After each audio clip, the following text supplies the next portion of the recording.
Medical experts had just declared his mother's case hopeless. The billionaire accepted defeat until the maid's daughter made an impossible promise. "Sir, I can make your mother walk again." Robert Harrison had built skyscrapers and negotiated treaties, but he was powerless to stop his mother from fading away in a golden cage. The best doctors from Harvard had just closed their bags, declaring the paralysis caused by the stroke permanent and advising him to simply accept the end. "Make her comfortable," they said. Hope was dead in that freezing library until a 10-year-old girl in cheap sneakers interrupted the silence. She wasn't a specialist, she was the housekeeper's daughter. Yet, she looked the devastated billionaire in the eye and delivered a chilling ultimatum. "Sir, I can make your mother walk again. What do you do when a 10-year-old girl in a hand-me-down dress claims she knows more than your high-priced doctors?" Robert Harrison had billions in the bank, but he felt like a pauper standing in his mother's room. The stroke had stolen the woman who raised him, leaving a quiet shell in a wheelchair where a fighter used to sit. The rain hammered against the large glass windows of the estate. It was a cold, gray Tuesday in November.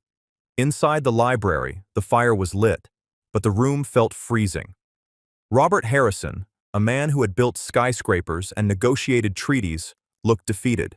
He was 55, but today he looked 70. He rubbed his temples, trying to push away the headache that had lived there for 6 months. Across from him sat Margaret. Once, Margaret Harrison had been a force of nature. She ran charities, organized galas, and raised Robert on her own after his father passed. Now she sat slumped in a wheelchair that cost more than most cars. Her hands, usually so expressive, lay still in her lap. Her eyes were open, staring at a painting of a ship on a stormy sea, but she wasn't really seeing it. The stroke had taken her voice and the use of her legs. Dr. Evans, the specialist from the city, had just left. His words were still hanging in the air, heavy and suffocating. "Make her comfortable, Robert," Evans had said, snapping his leather bag shut. At her age, with this level of atrophy, walking isn't a realistic goal. Acceptance is the best medicine now. Acceptance. Robert hated that word. He walked over to the fireplace and leaned his arm against the mantel. He stared into the flames. He felt useless. All his money, all his power, and he was just a son watching his mother fade away in a golden cage. A soft clinking sound came from the hallway. Robert didn't turn around. He knew who it was. It was the cleaning crew. They came on Tuesdays and Fridays. They were like ghosts in the house, quiet, efficient, and mostly invisible. Linda was the head housekeeper. She was a good woman. Hard-working. She kept her head down and did her job. Today, she had her daughter with her. It was a school holiday, or maybe a teacher's conference. Robert didn't keep track of those things. The girl's name was Betty.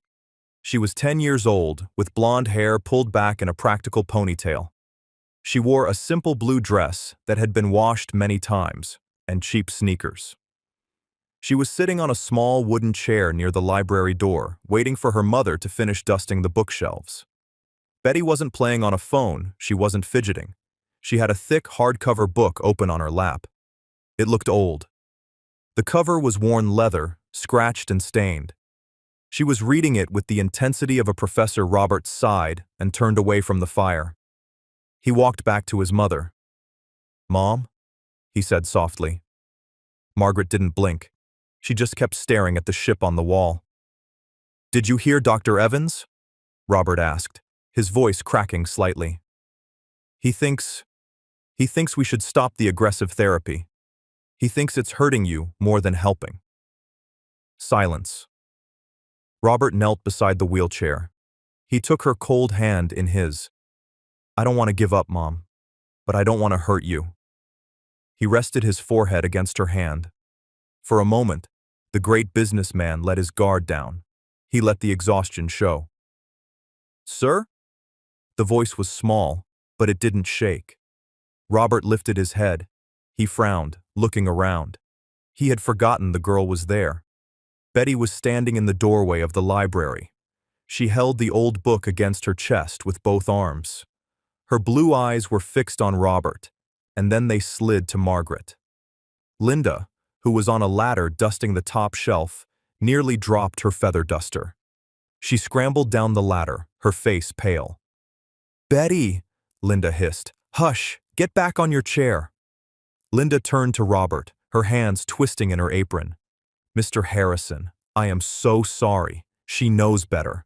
We'll be out of your hair in a minute. Please forgive her." Robert stood up, straightening his suit jacket. He was annoyed. This was a private moment. A painful moment. "It's fine, Linda," Robert said, his voice stiff. "Just take her to the kitchen, please." Linda reached for Betty's arm to pull her away, but Betty didn't move. She planted her feet firmly on the expensive Persian rug. "Sir?" Betty said again. Her voice was louder this time, clearer.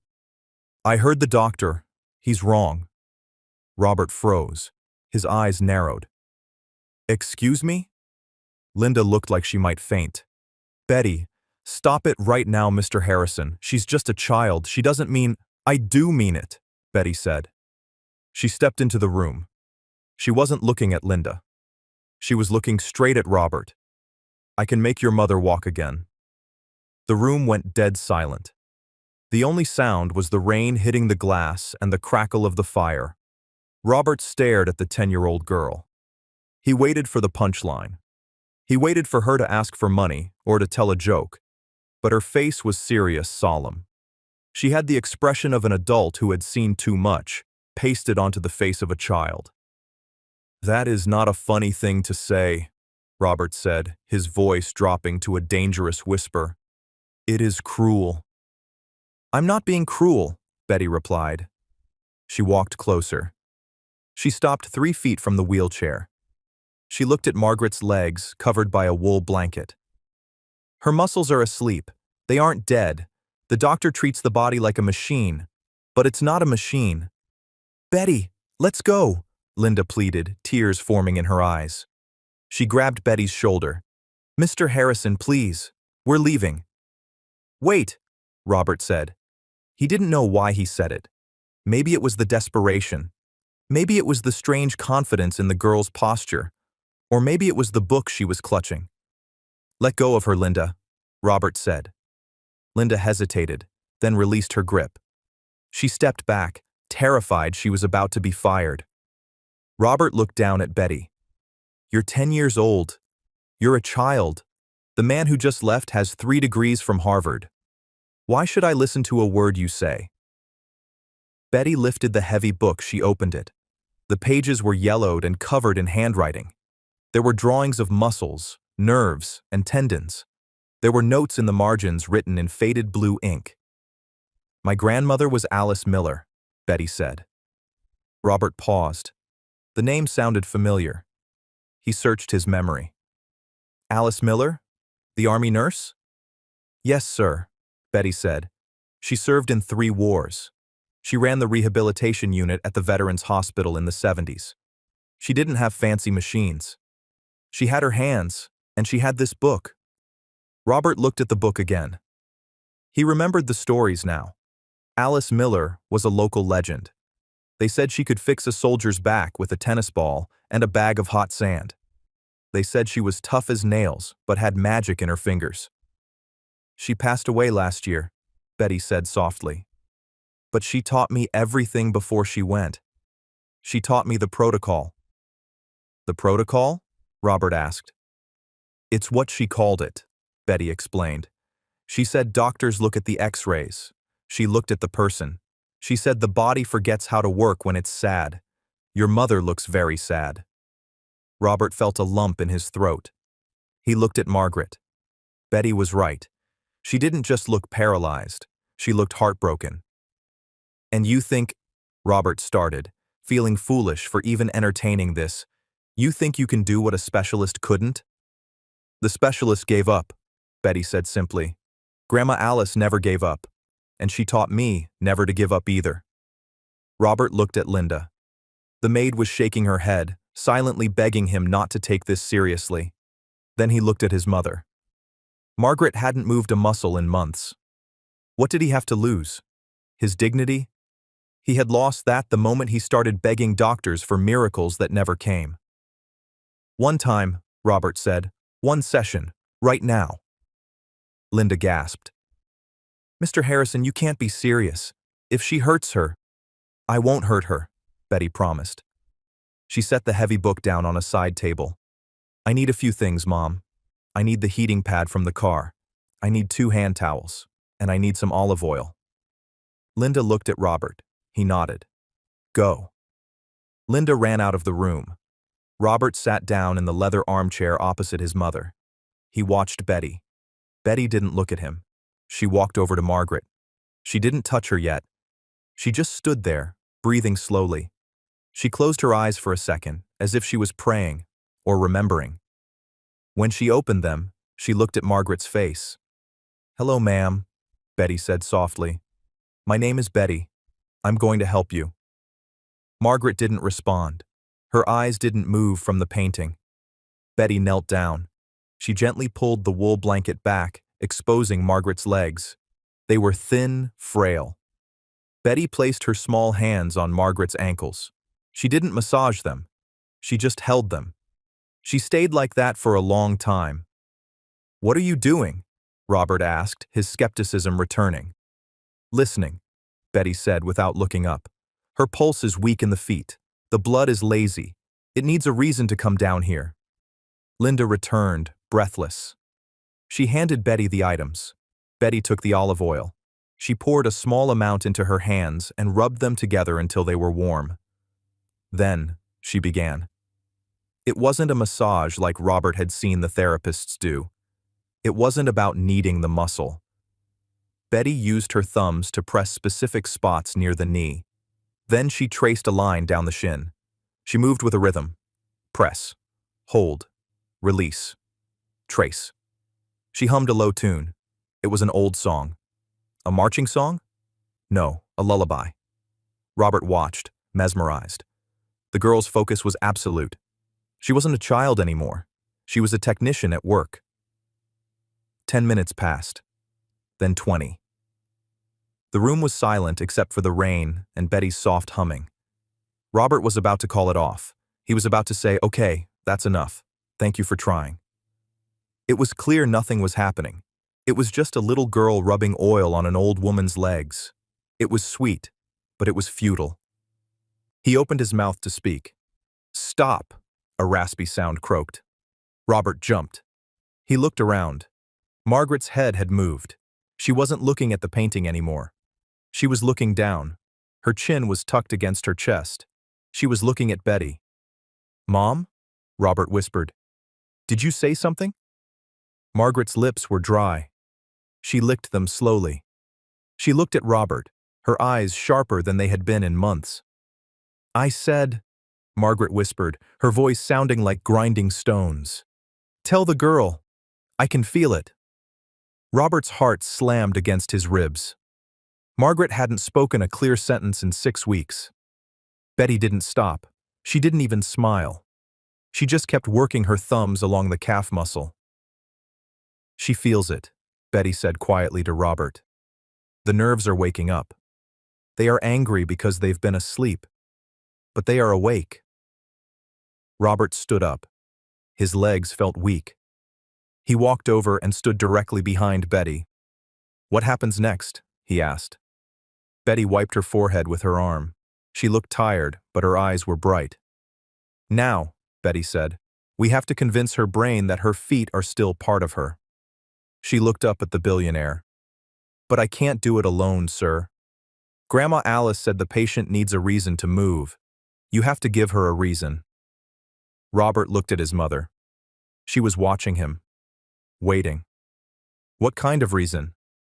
"A memory," Betty said. Grandma used to ask the soldiers to think about dancing at their wedding or running to home base. "What did she love to do, sir? Before the chair?" Robert thought. He looked at the garden outside, drenched in rain. "She loved her roses," Robert said. "She used to walk the garden every morning at 6 a.m., pruning the roses." Betty nodded. She placed her hands on the soles of Margaret's feet. "Tell her about the roses," Betty commanded.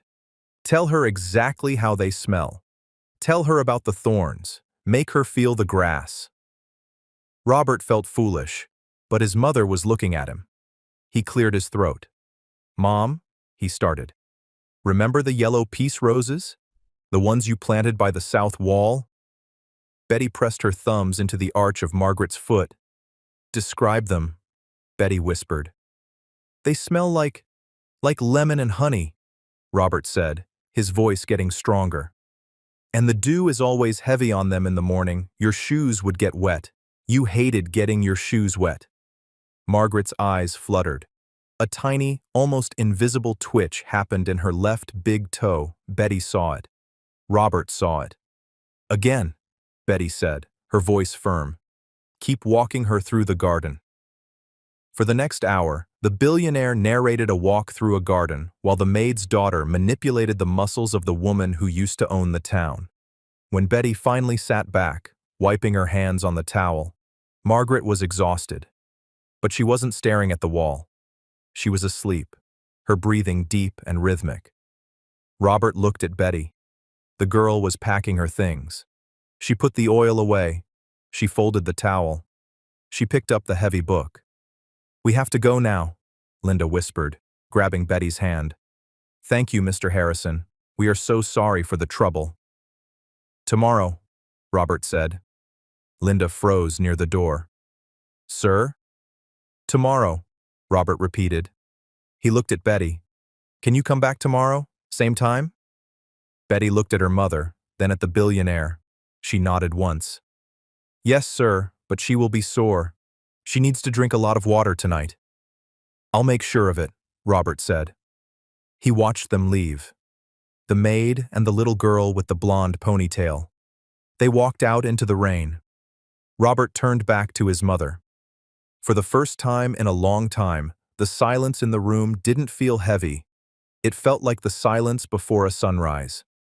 He pulled his phone out of his pocket. He dialed his assistant. Cancel my meetings for tomorrow afternoon, Robert said. All of them, sir? The assistant asked, surprised. Even the merger discussion? All of them, Robert said. I have an appointment in the library. He hung up. He looked at the spot on the rug where Betty had knelt. He didn't know if it was a miracle or just a fluke. But for the first time in 6 months, his mother had spoken. And for the first time in forever, Robert Harrison felt something dangerous. He felt hope. The library smelled different now. For years, it had smelled of lemon polish and dust. Now, it smelled of camphor, heated rice, and olive oil. 3 weeks had passed since that rainy Tuesday. Every afternoon at 4 o'clock, like clockwork, the heavy oak doors would creak open. Betty would walk in, her backpack slung over one shoulder, the heavy leather book tucked under her arm. Linda would follow, carrying a tray of warm water and fresh towels, her face a mixture of pride and terrifying anxiety. They had a rhythm. Robert was part of it too. The billionaire who used to spend his afternoons shouting at CEOs in Tokyo or London now sat on a velvet ottoman, his suit jacket discarded on a chair, his sleeves rolled up to his elbows. Hold the ankle, sir, Betty instructed. Robert obeyed. He cupped his mother's heel. It felt fragile, like a bird's bone, but it was warmer than it had been a month ago. She's fighting today, Betty said, her eyes focused on Margaret's calf muscle. The muscles are tight. They're remembering the anger. Robert looked at his mother. Margaret was awake. Her eyes were clear, watching the girl work. She couldn't speak much, just a word here or there, but her face was no longer a mask of stone. It had expressions. Right now, she looked annoyed. Anger? Robert asked. Grandma Alice said the body holds on to things we don't say, Betty explained. She dipped her hands into the warm water, then dried them vigorously to create friction.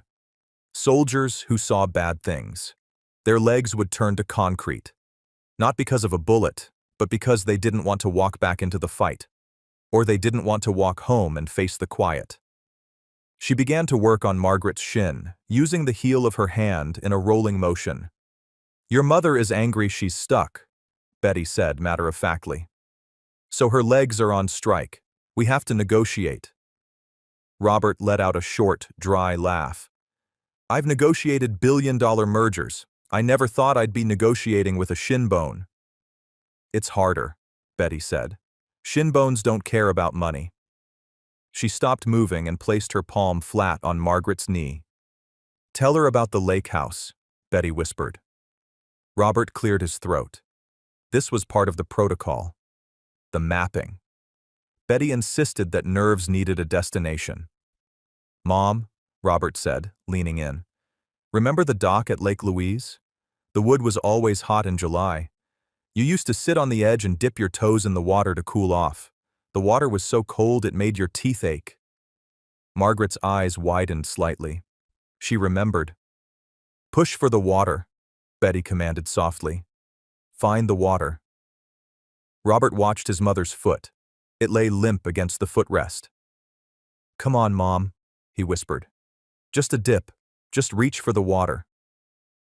For a long minute, nothing happened. The grandfather clock in the corner ticked loudly. The wind rattled the window panes. Then, the big toe on her right foot curled. It wasn't a spasm. It was a deliberate, slow curl, like a finger beckoning. I saw it, Robert gasped.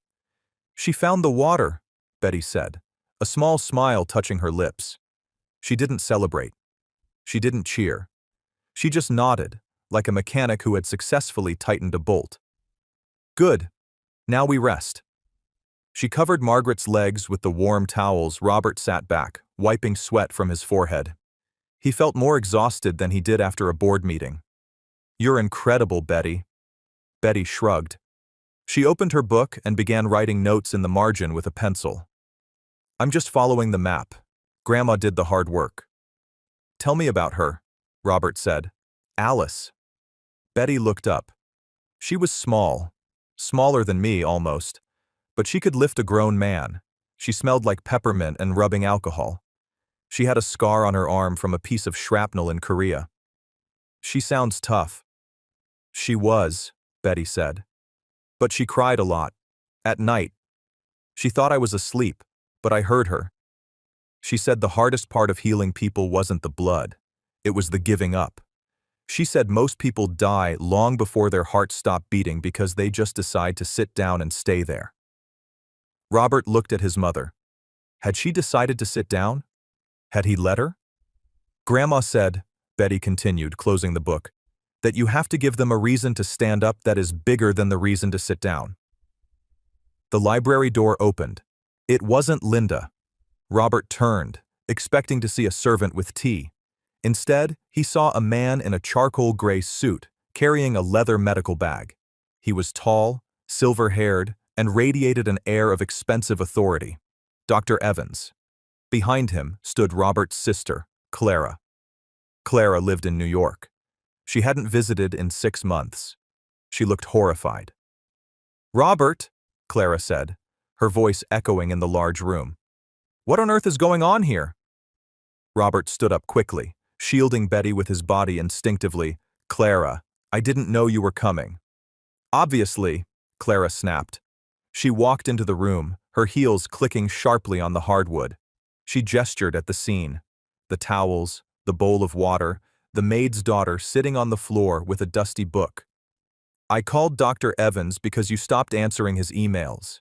He told me you canceled the monthly review. Dr. Evans stepped forward.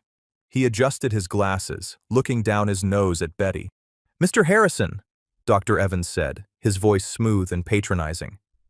I was concerned. When patients withdraw from standard care, it's usually a sign of distress. I see you found an alternative. He said the word alternative, like it was a dirty word. We're making progress, Robert said firmly. More progress in 3 weeks than you made in 6 months, Doctor. Dr. Evans sighed, a long, weary sigh. Robert, please. I know you're grieving the loss of the woman she used to be. But this? He gestured to Betty. This is a child. And looking at the supplies, warm water and olive oil, this is medieval. She moved her toe, Robert said, on command. Spasms, Dr. Evans dismissed. Involuntary nerve firing. It's common in atrophy cases. It gives families false hope. It's cruel, actually. He looked at Betty. Young lady, you shouldn't be here. You are practicing medicine without a license. Do you know you could get your mother in very serious trouble? Betty stood up. She hugged the book to her chest. She looked tiny next to the doctor, but she didn't back away. I'm not practicing medicine, Betty said quietly. Oh? Dr. Evans raised an eyebrow. Then what do you call this? I'm reminding her she's alive, Betty said. Clara groaned. Oh, for heaven's sake, Robert, this is insanity. You've hired the housekeeper's kid to play witch doctor? Do you know how this looks? If the board finds out you're neglecting mom's medical care for voodoo? It's not voodoo, Robert growled. Her name is Betty. Her grandmother was Alice Miller. Dr. Evans paused. Miller? The army nurse from the VA hospital? You knew her? Robert asked. I knew of her, Evans said stiffly. She was a legend in the county, yes, but she was also known for being unorthodox. And she wasn't a doctor. She was a nurse who didn't know when to accept that a case was closed. She made people walk, Betty said. Her voice was trembling, but she pushed the words out. She made Mr. Henderson walk. He was in a chair for 10 years. She fixed him. Anecdotal evidence. Evans waved a hand. Stories told by country folk. Look, Robert, I'm here to do an assessment. I need to check her vitals and the progression of the muscle decay. Please, clear the room. Robert looked at Betty. She looked terrified now. The authority of the adults, the big words, the threat to her mother, it was weighing on her. Go to the kitchen, Betty, Robert said gently. But sir, Betty whispered, we aren't done. We have to do the cool-down stretches. If we don't, her tendons will snap back like rubber bands. It will hurt her tomorrow. I said go, Clara shouted. Betty flinched. She grabbed her backpack and ran out of the room. Robert felt a surge of anger he hadn't felt in years. He turned to his sister. Don't you ever raise your voice in this house again, Clara.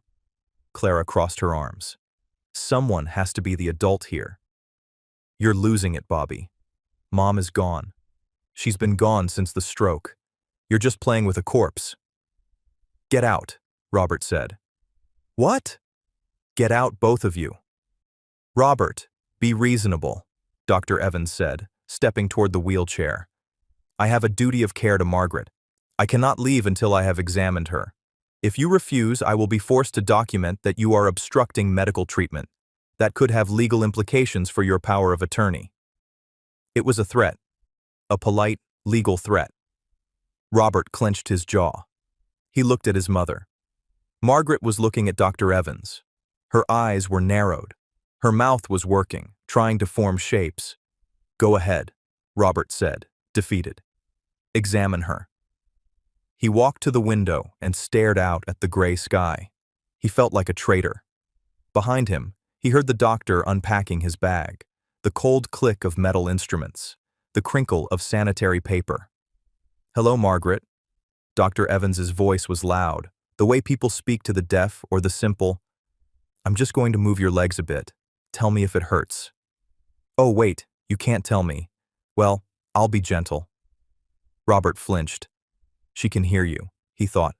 She understands everything. Evans muttered. Significant stiffness. The joints are locking up. Clara, look at this. The range of motion is worse than last time. I told you, Clara whispered. He's making it worse.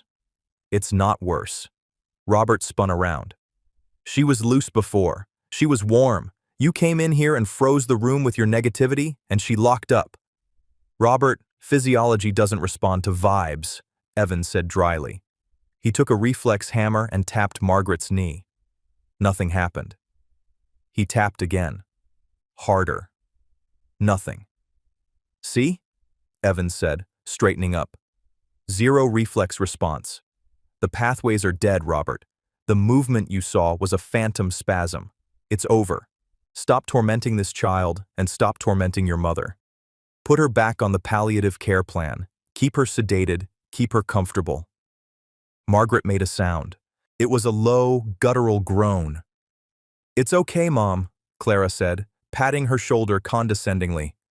We know it's hard. Margaret's hand, the left one, lifted off the armrest. It shook violently. It reached out. Not toward Clara, toward the door where Betty had run. She wants the girl, Robert said. She wants water, Evans corrected. No, Robert said. He walked back to the center of the room. He looked at the famous doctor and his wealthy sister. You're done. Pack up. Robert! I said pack up, Robert roared. The sound echoed off the mahogany shelves.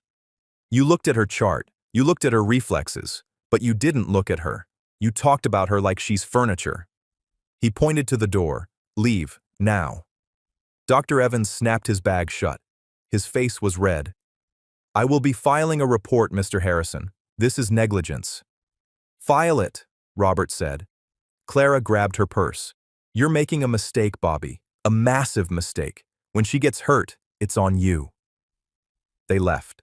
The heavy doors slammed shut. The room was quiet again, but the good energy was gone. The smell of camphor was overpowered by the doctor's cologne and the scent of fear. Robert walked over to his mother. She looked exhausted. The light in her eyes had dimmed. She looked small again. I'm sorry, Mom, Robert whispered. I'm so sorry. He sat there for a long time, holding her hand. The doubt was creeping in. Was Evans right? Was he just a grieving son clinging to a fairy tale told by a 10-year-old? Was he actually hurting her? The door creaked open. Robert didn't look up. I said, leave me alone. I forgot my book. It was Betty.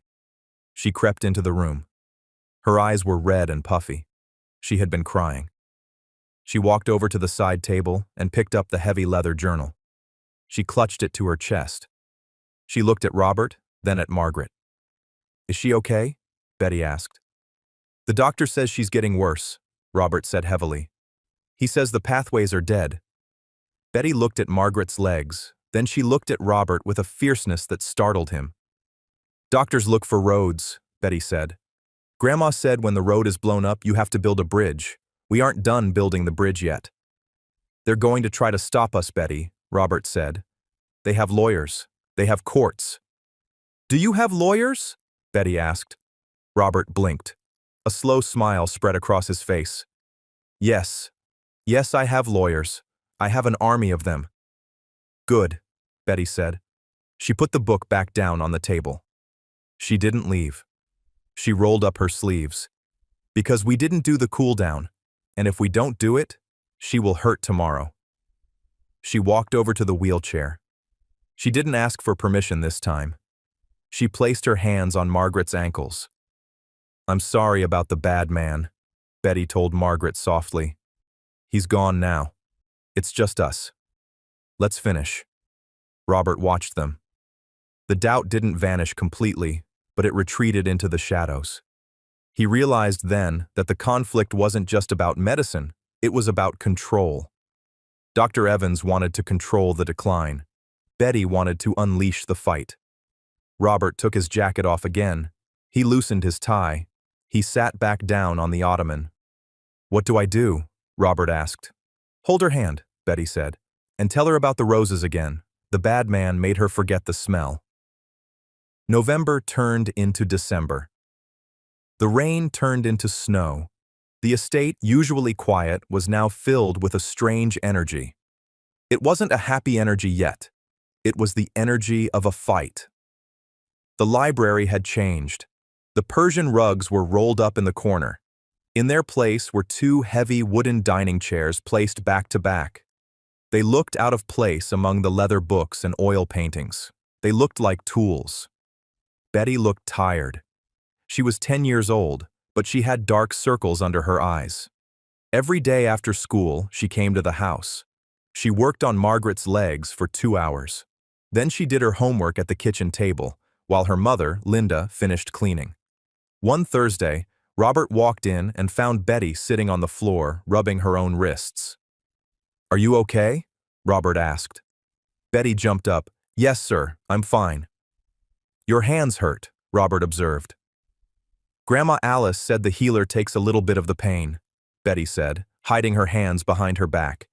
It's just a transfer. It goes away. Robert felt a pang of guilt. He was a billionaire. He could buy hospitals. Yet here was a child, wearing second-hand sneakers, absorbing his family's pain.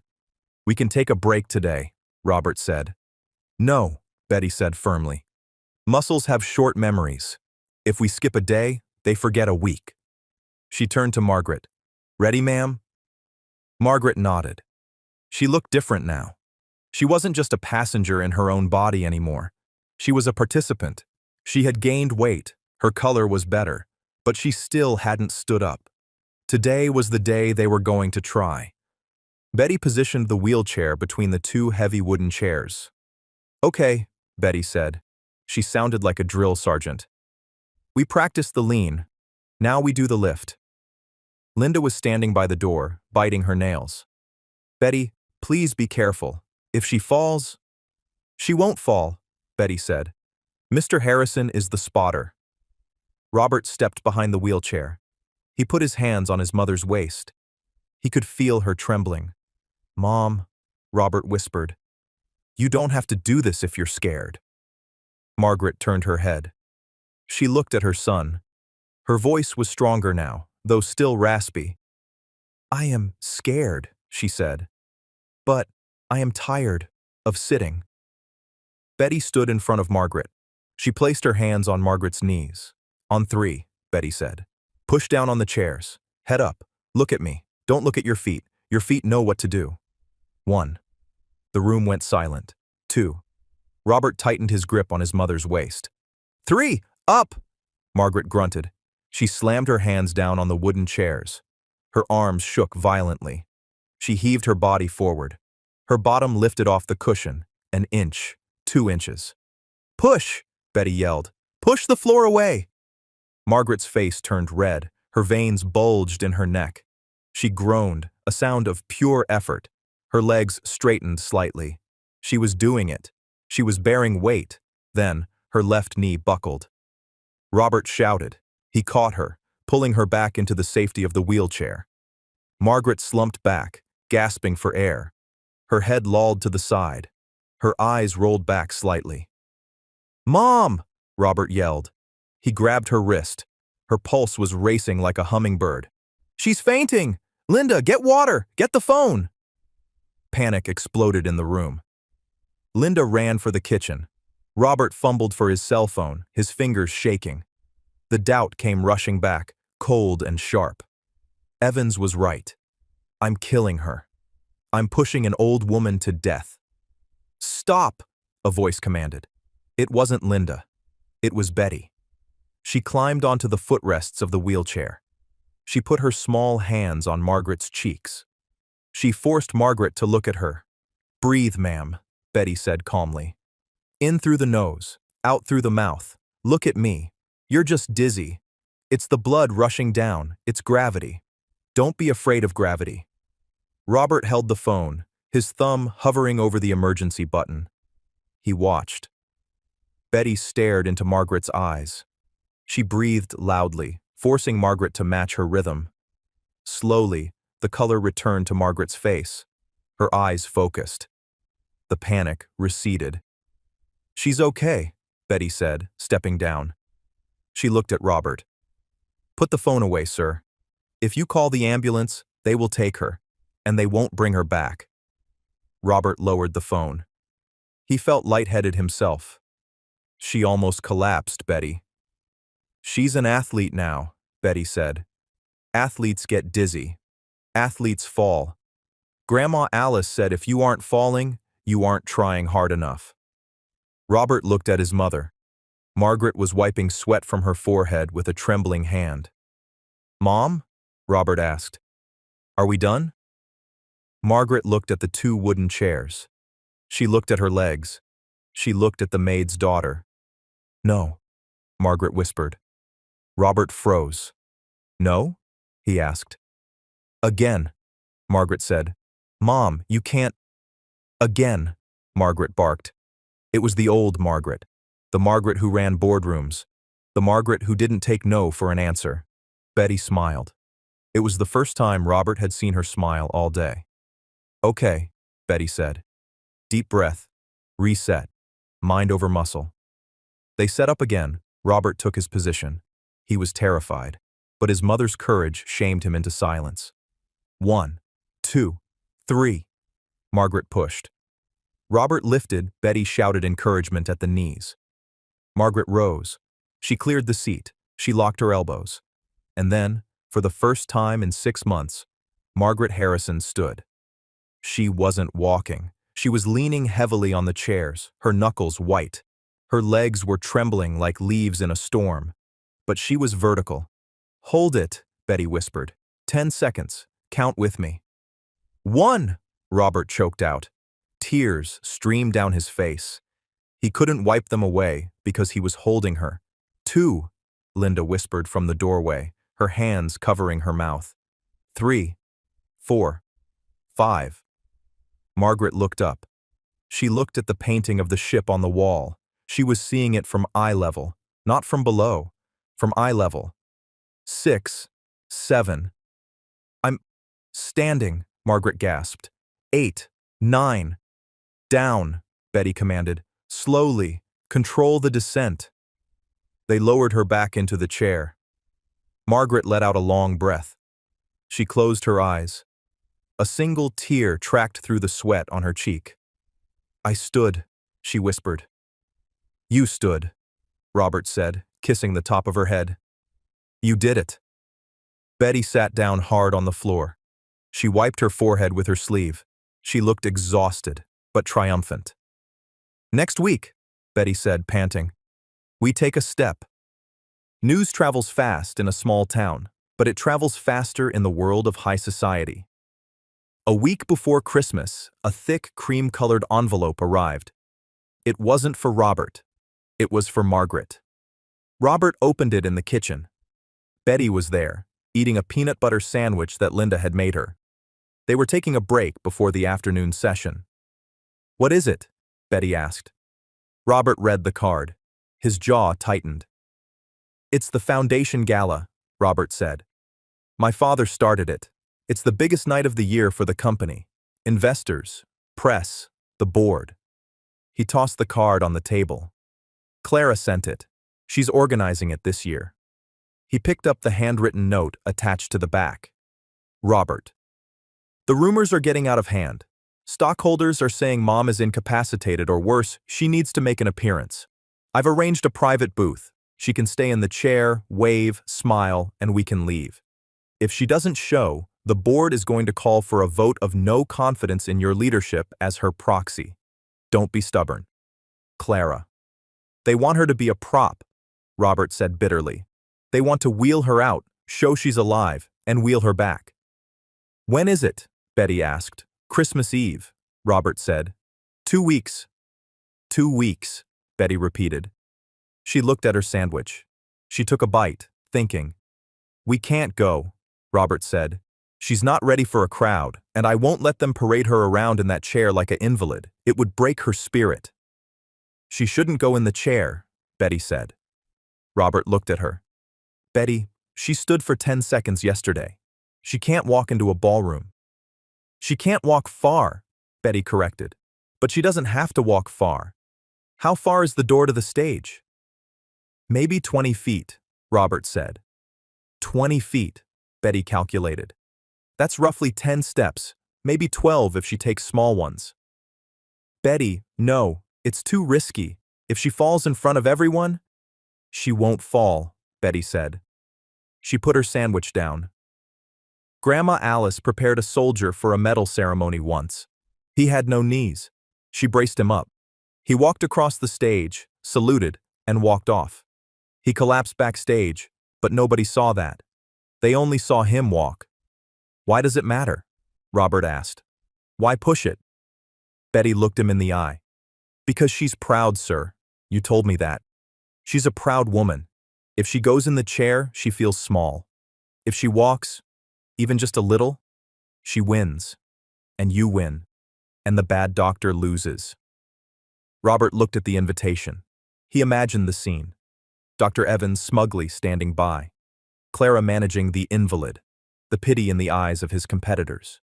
Then he imagined his mother, the fire that had returned to her eyes. He walked out of the kitchen and into the library.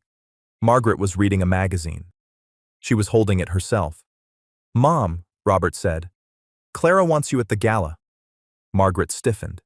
She lowered the magazine. "No," she said clearly. "No chair, not in public." "What if you didn't use the chair?" Robert asked. Margaret looked at him. "Robert, Betty thinks you can do 20 feet, Robert said. She thinks we can train for just that walk, just enough to get to the podium." Margaret looked at her legs. She looked at the walker they had started using yesterday. "Just for standing 20 feet?" she asked. "It will be the hardest thing you've ever done," Robert said. "It will hurt. You might fail." Margaret set her jaw. The steel was back. "Call Clara," Margaret said. "Tell her I'm coming, and tell her to save me a dance." The next 14 days were hell. There was no other word for it. The library became a boot camp. Betty was relentless. She stopped being the sweet girl with the book and became a taskmaster. "Lift, again. Look up. If you look at your feet, you fall. Look at the horizon," Margaret cried. She screamed in frustration. She threw a towel at Robert once, but she never quit. Betty was there every step. She measured the distance. She marked 20 feet on the library rug with masking tape. "This is the stage," Betty said. "You start here. The podium is here. Robert is on your left. A cane in your right hand. Not a walker. Walkers look sick.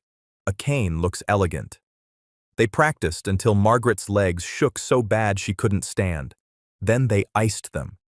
Then they did it again. 3 days before the gala, disaster struck.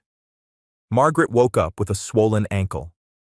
It wasn't a fracture, but it was angry. "It's inflammation," Betty said, looking at the red puffiness. "We pushed too hard." "That's it," Robert said, burying his face in his hands. "It's over. We can't do it." "We can," Betty said. She opened her grandmother's book. "We just have to change the tactic. No more walking practice, only rest. Ice, elevation, and compression. We save every ounce of energy for the night." "She won't have the strength," Robert argued. "She has the strength," Betty said. "Muscles don't forget in 3 days. She needs to believe she can do it. That's the fuel now." Betty turned to Margaret. "Ma'am, you are going to rest for 3 days.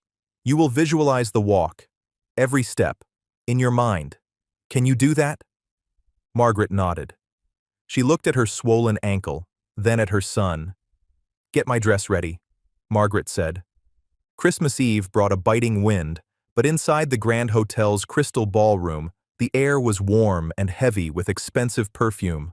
The room hummed with the low murmur of the city's elite, bankers, politicians, and old money families. Clara stood near the entrance, her red silk dress betraying her anxiety as she constantly checked the door. Dr. Evans stood beside her, nursing a glass of champagne with the relaxed air of a man who had already won.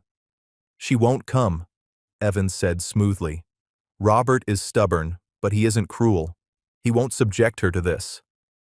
"He promised," Clara whispered, wringing her hands. "If they arrive," Evans countered, "she will be in the chair. And you, Clara, must be ready to explain to the board why the family matriarch is invalid." At that moment, the heavy double doors swung open. The chatter didn't stop all at once. It died in waves, a hush spreading from the entrance until the silence was absolute. Robert Harrison stood in the doorway, tuxedo sharp, jaw set like granite. Beside him was not a wheelchair. Beside him stood Margaret. She wore midnight blue velvet that fell to the floor.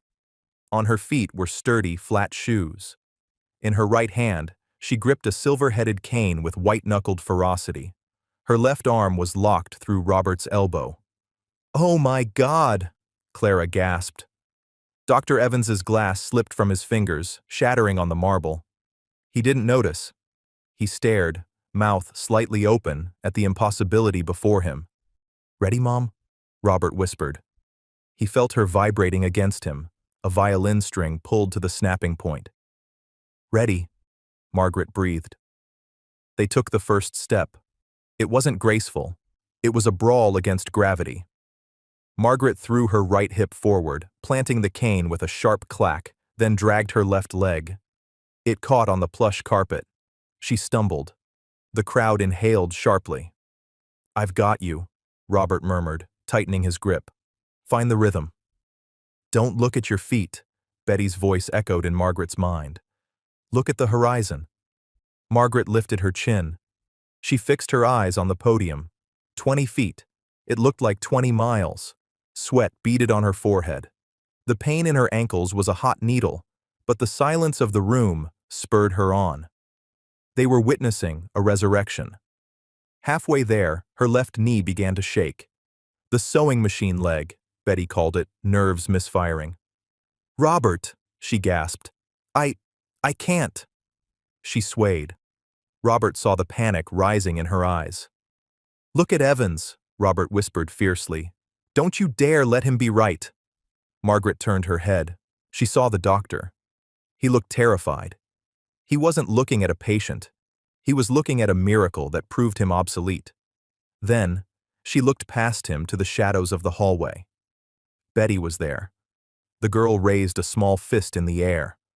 Margaret gritted her teeth, a low growl built in her throat. She lifted the cane and slammed it down. She took another step, then another.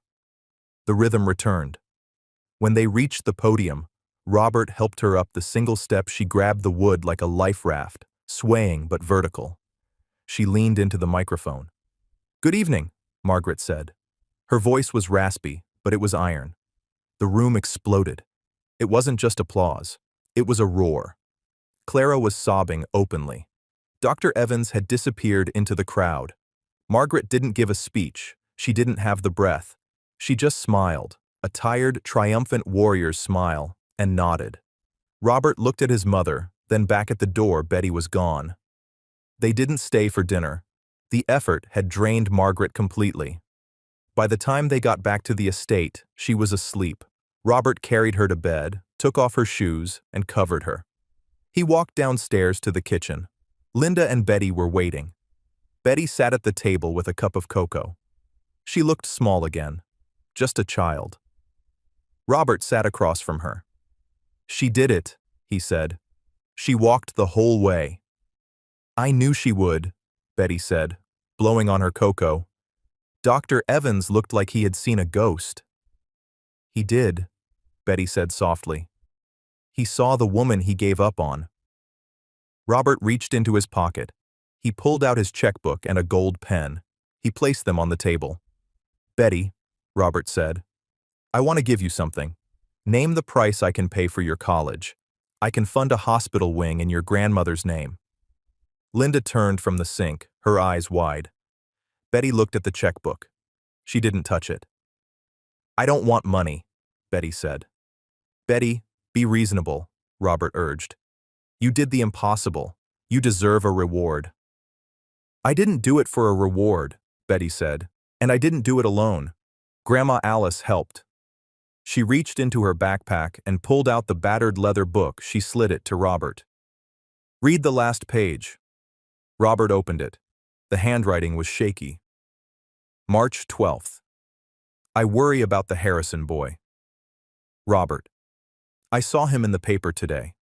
His father, old Mr. Harrison, was the only one who visited me when I came back from Vietnam.